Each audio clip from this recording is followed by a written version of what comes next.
দুজনই শুধু বন্ধু আমার, শত্রু তুমি একজন, তাই তোমাকেই ভালো লাগে, তোমাকেই ভালো লাগে।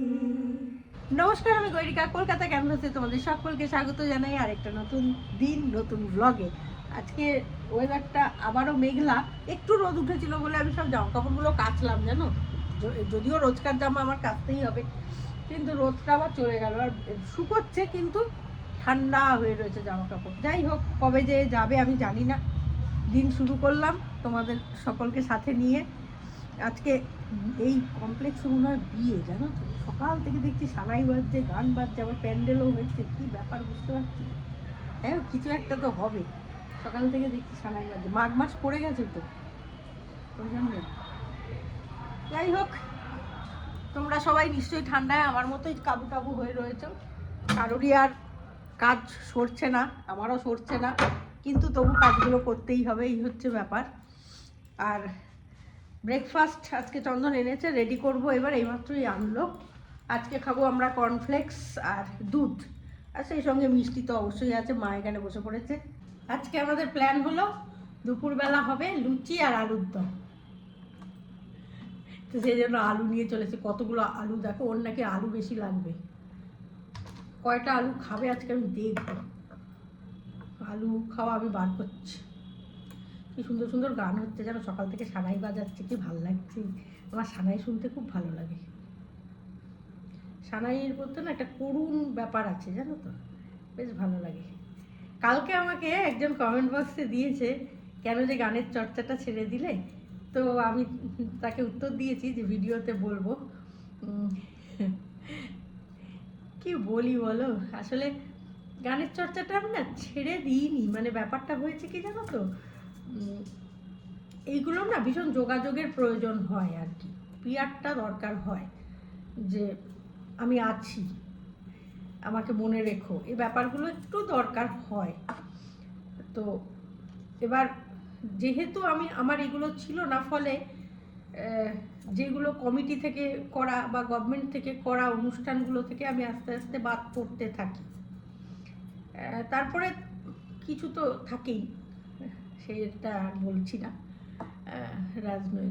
রাজনৈতিক মানে আমাদের এমনি রাজনীতি নয়, মানে একটা কি বলবো,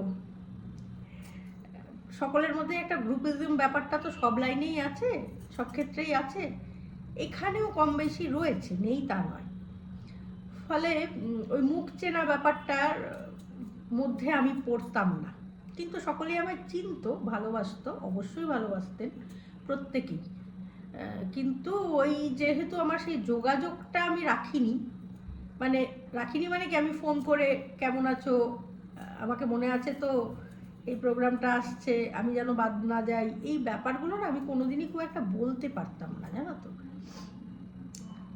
ফলে যেটা হয়েছে, প্লাস আমি থাকতাম ইছাপুর, ব্যারাকপুর ইছাপুর, সানাই বাজছে, তো সেই ইছাপুর থেকে আমার কলকাতায় যোগাযোগ করাটাও খুব মুশকিল হয়ে পড়ছিল।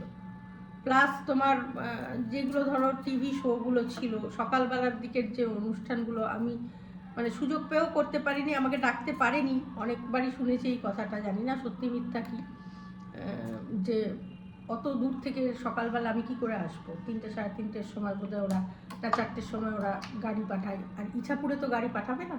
এসব নানা প্রতিবন্ধকতায় আমি একটু পিছিয়েই পড়লাম, যার দরুন আমার আর ব্যাপারটা হলো না মানে কি, সেইভাবে আমি গান বাজনাটাকে আর করলাম না। তারপর নানা রকম অপছন্দের ব্যাপারও ঘটতে শুরু করলো, যেগুলো আমার সঙ্গে আমি পারবো না বা আমার সঙ্গে যায় না, সেরকম। আমি একটু ঘরোয়া টাইপের, ঘরকুনো টাইপের, জানো তো। আমি খুব একটা যে প্রচার চাই বা প্রচারের জন্য আমি খুব একটা লালায়িত, সেটা আমি কোনো সময়ই না। দেখো তো, আমাকে যারা পুরনো অনেক দিন ধরে দেখছো তারা জানো যে আমি ওই ঘরের মধ্যে বসে একটু তোমাদের সঙ্গে গল্প করলাম, ব্লগ করলাম, তাতে যা হচ্ছে ঠিক আছে, কিন্তু এর থেকে বেশি কিছু আমি করতে পারবো না, করিও না খুব একটা। তো সেই দরুন আমার মানে যোগাযোগ বন্ধ হয়ে যাওয়ার দরুন আমি ওই শিল্পী হয়ে উঠতে পারলাম না, কিন্তু গানটা আমি পছন্দে গাইতাম। এবার যেহেতু প্রোগ্রামটা এখন আর চাপ নেই, সেই জন্য আস্তে আস্তে আস্তে আস্তে হলো কি আমার হারমোনিয়াম নিয়ে বসাটা বন্ধ হয়ে গেল। তার জন্য কিন্তু আমার বৈবাহিক জীবন বা আমার সংসার কোনোভাবেই দায়ী নয়। আমি মিথ্যে কথা বলবো না। চন্দন দেখো তো তোমরা সবসময় যে ওইটুকু গানও যাতে আমার বেঁচে থাকে, তোমরা যাতে শুনতে পাও আমার গান, তার জন্য কিন্তু ও সবসময় একটা চেষ্টা চালিয়ে যায়। মা একটা গান এক লাইন গান গাও, এক লাইন গান গাও করতেই থাকে। আর যেহেতু ও আমাকে গানের মাধ্যমেই চিনেছিল, সেই জায়গা থেকে ওর একটা আমার গানের প্রতি দুর্বলতা থাকাটা খুব স্বাভাবিক।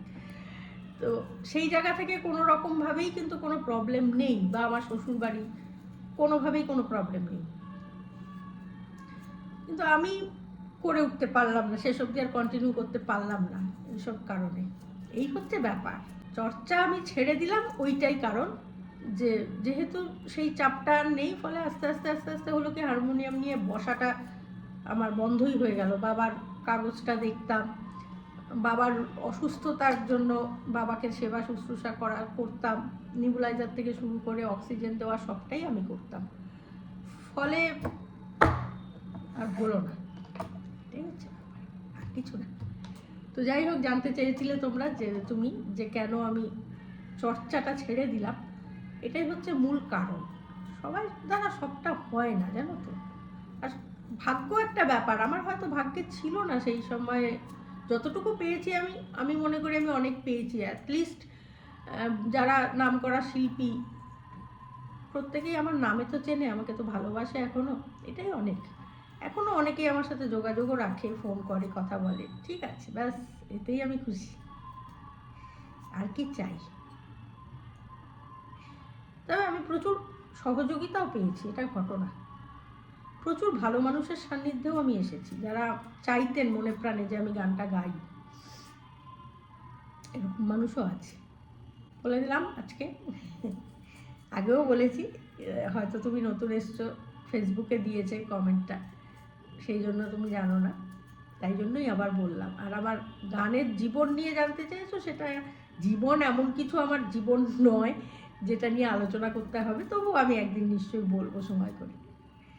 গল্পগুলো মাঝে মাঝে মনে পড়ে, তোমাদের সঙ্গে একটু শেয়ার করি সেই সময়কার অভিজ্ঞতাগুলো, মজাগুলো, ভালো লাগে শেয়ার করতে। আলুর দম কমপ্লিট করে ফেলেছি, এবারে আমি স্নানে যাব। দেখো রান্নায় যাবো, যে রান্নায় সারাক্ষণ মুখ দিয়ে বেরোয়, আর কিছুই বেরোয় না। তো স্নানে যাব, খুব অল্প সময় করে ফেললাম, নিরামিষ তো বেশি সময় লাগে না। করে ঠাকুর দিয়ে তারপর লুচিটা বেলবো। দেখিয়ে দিই রংরূপটা তোমাদের। এই যে আলুগুলো কিন্তু একটাও ভাঙেনি, কিন্তু ভালো সেদ্ধ হয়ে গেছে। এবার লুচু বেলা, কী সব বলছি, সত্যি ঠান্ডায় আর কিছু বেরোচ্ছে না। লুচু বেলা, এবার লুচি বেলার পর্ব, সেটা আমি পুজো করে এসে বেরবো।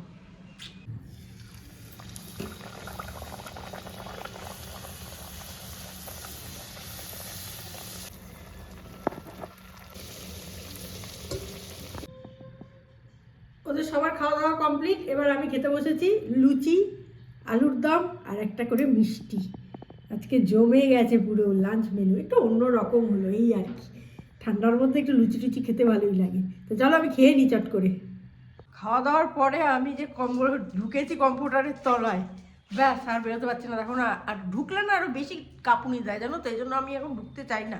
কিন্তু আজকে ইচ্ছে করলো একটুখানি শুতে, ব্যাস শুয়ে ঘুমিয়ে পড়েছি একেবারে। আর এখন আমার ইচ্ছেই করছে না। সন্ধে দিয়েছি মধ্যিখানে, দিয়ে আবার ঢুকে পড়েছি, কিন্তু আমাকে রাত্রেবেলা কিছু একটা করতেই হবে। তো চন্দন বলছে আজকে ওই লুচি পরোটার মধ্যেই রাখো। কয়েকটা লুচি ছিল, রয়েছে আর কি কয়েকটা এখনো। মা যদি লুচি খাবে।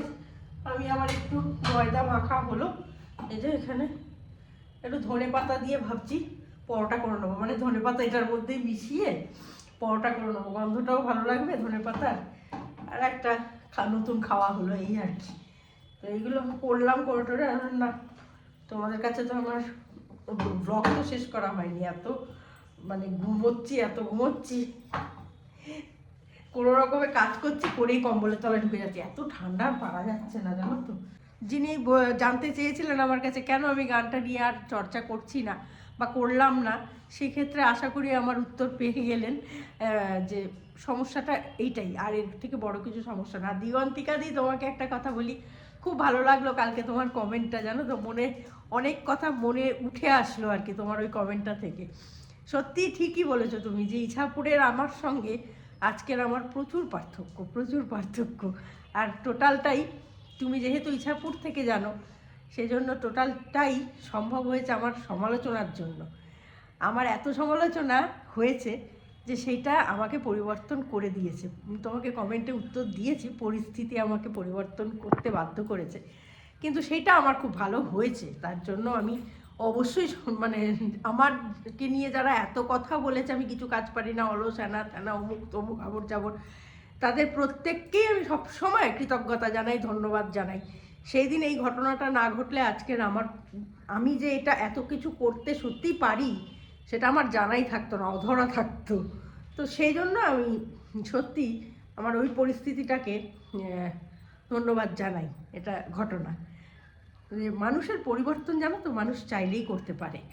আর তার জন্য একটা ধাক্কা দরকার হয়, মানে যদি তোমার ভাগ্য থাকে, ঈশ্বরের আশীর্বাদ থাকে যে তুমি কোনো না কোনোভাবে এগোবে, বা শুধু সংসারের ক্ষেত্রেই বলবো না, মানে সব ক্ষেত্রেই কোনো না কোনোভাবে তোমার পরিবর্তন ঘটবে এবং সেটা ভালোর দিকে হবে, তাহলে ঈশ্বরই ইচ্ছা করে তোমার জীবনে এরকম একটা কিছু ঠক্কর দেবে যাতে তুমি নড়ে চড়ে বসো। তা সেটা আমার জীবনে ঘটেছে, সেটা আমার সৌভাগ্য। যাই হোক, আজকের ভিডিওটা আমি এখানেই শেষ করে দিচ্ছি। যদি ভালো লাগে লাইক, শেয়ার, কমেন্ট করো। নেক্সট ভ্লগ নিয়ে আবারও আসছি। তো আমার যারা খুব উপকার করেছে তাদের উদ্দেশ্যেই একটা গান গিয়ে দিই, হ্যাঁ, মান্না দের গাওয়া। তুমি একজনই শুধু বন্ধু আমার, শত্রু তুমি একজন, তাই তোমাকেই ভালো লাগে, তোমাকেই ভালো লাগে। তুমি আমার পূর্ণিমারা, তুমি চন্দ্র গ্রহণ, তাই তোমাকেই ভালো লাগে, তোমাকেই ভালো লাগে। সবাই ভালো থেকো, শুভরাত্রি।